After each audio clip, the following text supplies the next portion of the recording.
మీడియాపై దాడి జరిగినప్పుడు ఆ దాడిని బీఆర్ఎస్ నాయకులు, కేసీఆర్ కుటుంబం, హరీష్ రావు కావచ్చు, కేటీఆర్ కావచ్చు, జగ్గారెడ్డి లాంటి వాళ్ళు సమర్థించుకుంటూ మీ అంతు చూస్తాం, మిమ్మల్ని ఇరదీస్తాం, కరగదీస్తాం, మీ పైన దాడి చేస్తామని మాట్లాడినప్పుడు ఏమయ్యా మేము ఈ భారతదేశంలో లేమా? మాకు స్వాతంత్రం లేదా? ఎక్కడైనా బతికే మా ఇల్లు కట్టుకున్నాం, మేము తెలంగాణలో ట్యాక్సులు కడుతున్నాం, మేము కట్టుకొని మేము మీడియా పెట్టుకున్నాం, మేము పనిచేస్తున్నాం, మమ్మల్ని కొడతారా, దాడులు చేస్తారా? ఇదే మీ జాగీరా, మీ ఇంటికి వస్తున్నామా, మీ పామోదులకు వస్తున్నామా అన్నట్టు రాధాకృష్ణ మాట్లాడాడు. ఆ రాధాకృష్ణ గారు మాట్లాడితే ఎస్ తెలంగాణ బరాబర్ మా జాగీరే, బరాబర్ మా జాగీరే అంటూ ఉన్నారు. అంటే తెలిసి మాట్లాడుతుర్రా, తెలియక మాట్లాడుతుర్రా? తెలిసి మాట్లాడుతుర్రా, తెలియక మాట్లాడుతుర్రా? ఒకవేళ తెలంగాణ మీ జాగీర అయితే మరి ఎవడు వీక్క తింటున్నాడు, ఎవడు గుంజుక తింటున్నాడు, ఎవడొచ్చి ఎత్తుకొని పోతా ఉన్నాడు అనేది కూడా ఇంపార్టెంటే. అంటే ఒకడు ఎవడో ఒకటి బరి తెగించినోడు మా జాగిరే, అవును మా జాగిరే అన్నాడు. అరే వీడు మంచిగా అన్నాడు, రే నేను కూడా అవును మా జాగిరే అనే ఒక గుంపు తయారైంది. అందులో ఆ జాగిర్ అన్నోళ్ళు ఒక 5-6 మంది ఒక్కరిని కూడా పొట్ట తీస్తే అక్షరాలు రావు. ఎంతకు పడితే అంతకు, ఏది పడితే అది మాట్లాడేస్తారు, అయిపోయి. సరే మీరు ఒకసారి తమ్మునేళ్ళు మీరు చూపిస్తే ఒకసారి చూడండి ఎట్లా మాట్లాడుతారో. అయినాక మనం ఒక డిస్కషన్ చేద్దాం ఏం జరుగుతుంది ఇక్కడ. చూడు, అంటే ఎడ్డింగులు మార్చుకుంటున్న పచ్చ స్టూడియో అని ఒకటి, ఇది ఒకటి. ఎవరు పెట్టిరు? వీళ్ళు వేసిరు, ఎవరు ఏదో ఒక ఛానల్. దాని తర్వాత దొరికిపోయినాడు తుమ్మల, ఈయన యార్కాడు, ఈయన అచ్చమైన జర్నలిస్ట్ అనమాట తెలంగాణలో. ఈయన వచ్చినాకనే పాఠాలు బాగా నేర్పుతున్నాడు అందరికీ. శివారెడ్డి అంత ఈయన చాలా ఉంది. ఇంకా చూద్దాం ఇక్కడ కనబడే నాకు. అయితే ఇక తమ్మునేళ్ళు చూసి మనం షాక్ కావాల్సిందే. దాడి చేస్తే బెదిరిపోతామా? మహాన్యూస్తో ఆగదు, బరాబర్ బద్దలు కొడతాం, ఎవడు ఆపుతాడో చూస్తాం. ఇక బీఆర్ఎస్లో ఒక ఆమె మొదలైంది. కారు ఎక్కరాని దిగరాని పొజిషన్లో ఉన్న ఈమె మాట్లాడుతుంది, వాడవాడు గుంపు మేస్త్రి అంటారు. నేనేమంటానంటే ఇలాంటి వాళ్ళ నోట్ల నోరు పెట్టి అలా మాటలు కలిపి వీళ్ళతో మాట్లాడాలంటే ఉన్నసిగ్గు ఓడగొట్టుకోవడం అని ఒప్పుకుంటారు అందరూ, అంతే తప్ప ఏం లేదు. ఇప్పుడు ఓ తికెలో ఉంటారు, రోడ్డు మీద అరుస్తుంటాడు, వానికి సమాధానం చెప్పాల్సిన అవసరం లేదన్నట్టు అయిపోయింది. కానీ ఈయనంటే ఏం చేస్తాడంటే దాడి చేస్తే బెదిరిపోతామా? మహాన్యూస్తో ఆగదంట, బరాబర్ బద్దలు కొడతాం, ఎవడు ఆపుతాడో చూస్తారంట. అంటే వీళ్ళందరూ తెలిసి మాట్లాడుతున్నా, తెలియక మాట్లాడుతున్నట్ట?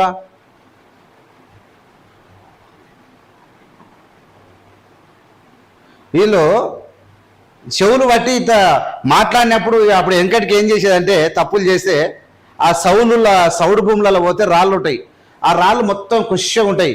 ఆ చెవులలో ఆ రాళ్ళు పెట్టి ఇట్లా వచ్చేది ఇట్లా వెంకటికి. అట్లా చెవులలో పెట్టి ఒత్తి గిర్ర తిప్పితే మళ్ళీ మాట్లాడతావా అంటే మాట్లాడతావా అంటే మరి ఏం చేస్తే ఎవడాప్తారో చూస్తారంట. అంటే మీ ఏమనుకుంటారు మీరు? ఎవడు వెంకకెళ్ళి పోయి చెవుల మీద జపరించిన అనుకో పరిస్థితి ఏంది? నేనేమంటానంటే ఏమనుకుంటారు మీరు? తెలంగాణ ఉద్యమకాలు లొల్లి పెట్టినాము, అదే లొల్లి ఎప్పుడు నడుస్తుంది అనుకుంటారా? ఎట్లా? తెలంగాణ ఆనాడు రాష్ట్ర సాధన కోసం ఆంధ్ర రాష్ట్ర వాళ్ళ యొక్క పరిపాలన మాకొద్దు, మేము పాలించుకుంటాము,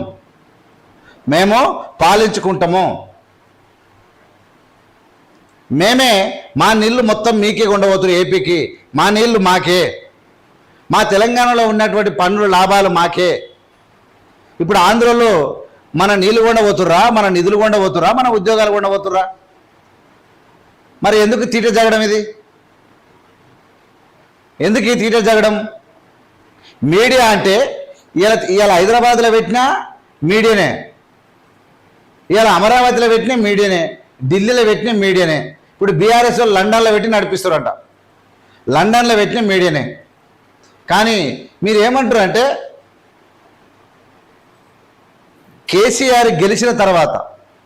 కేసీఆర్ తెలంగాణలో గెలిచిన తర్వాత అడ్డు అదుపు లేకుండా విచ్చలవిడిగా పాలన ఎట్లా చేసిండో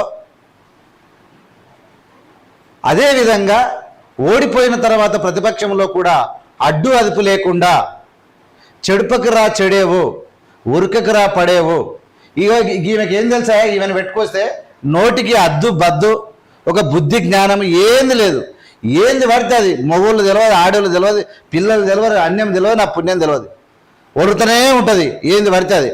ఇలాంటి మనిషిని ఇప్పుడు పీక తిన్న వాళ్ళు ఏమో తప్పుడు కాకుండా తినే ఏసీలో వంతుర్రు. తెలంగాణలో దోసుకున్న వాళ్ళు ఇలాంటి పనికి మాలిన వాళ్ళు వచ్చి రోడ్ల మీద ఒరుతా ఉన్నారు. ఇవి ఏం చేస్తుందంట, బరాబరు బద్దలు కొడతారంట. ఇవో మెట్లు ఎక్కిపోయి ఓ డోర్ను దొబ్బమని చెప్పాలి, బద్దలు కొట్టమని చెప్పాలి. ఈమె గుద్ది ఇట్లా గుద్ది బద్దలు కొడుతున్నచ్చు ఇనుపరాళ్ళు ఇనుప చేతులతో.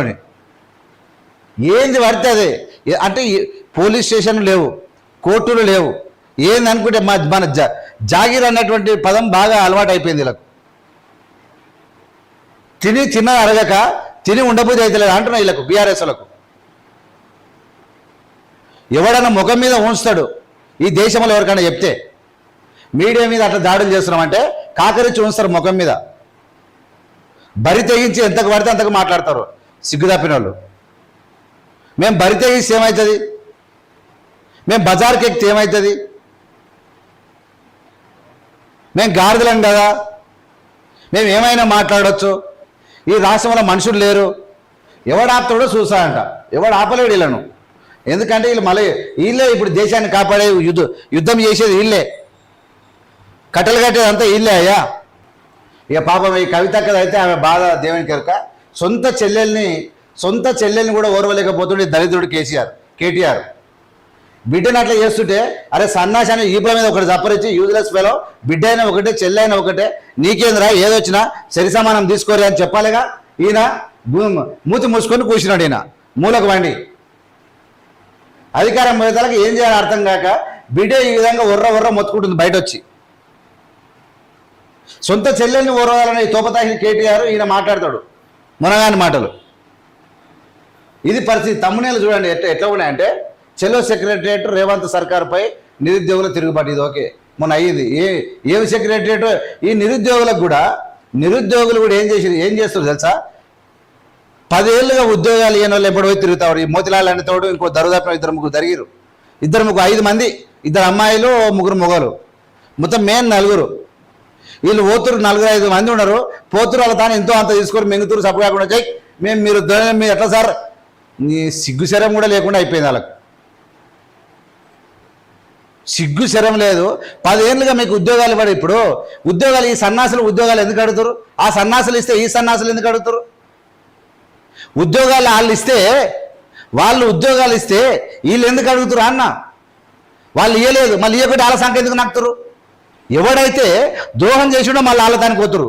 అంటే ఎవడైతే ఉద్యోగాల కోసం నిరుద్యోగుల పేరు మీద ఎవడైతే పోతున్నాడో వీళ్ళు పెద్ద బట్టవాజిగాళ్ళకు వీళ్ళు కూడా ఒక 5 మంది బట్టవాజిగాళ్ళ కన్నా ఎక్కువ బట్టవాజిగాళ్ళు ఈ నిరుద్యోగం పేరు పెట్టుకొని వాళ్ళెమ్మడి తిరుగుతారు. సార్ ఇట్లా చెప్తారు, సార్ వీడు మోతిలాల్ అంటాడు, సార్ మీరు సార్ మీరు అది ఇంత సిగ్గులేదా మీకు? 10 ఏళ్ళు ఉద్యోగాలు ఇవ్వకపోతే వాళ్ళు ఒకవేళ మీరు వాళ్ళ దానికి పోయారు కదా, వాళ్ళు ఉద్యోగాలు ఇస్తే మళ్ళీ మీరు ఉద్యోగాలు ఎందుకు అడుగుతారు? ఉద్యోగాలు ఇవ్వని కేటీఆర్ తానికి, ఉద్యోగాలు ఇవ్వని హరీష్ రావు తానికి, ఉద్యోగాలు ఇవ్వని బీఆర్ఎస్ సంకలు చేరి వాళ్ళ సంకలాల వాసన చూసుకుంటా మళ్ళీ వచ్చి మాట్లాడుతారు. ఇవాళ 100% విద్యార్థుల నిరుద్యోగుల తరఫున కాంగ్రెస్ పార్టీ ఉంటుంది, అన్ని ఫిలప్ చేస్తుంది, టెన్షన్ ఏం లేదు. మీరు అనుకున్నంత సీన్ ఏం లేదు ఇక్కడ. ఇలా ఈ నిరుద్యోగులు అయితే నాకు ఒక విచిత్రం అయిపోయింది.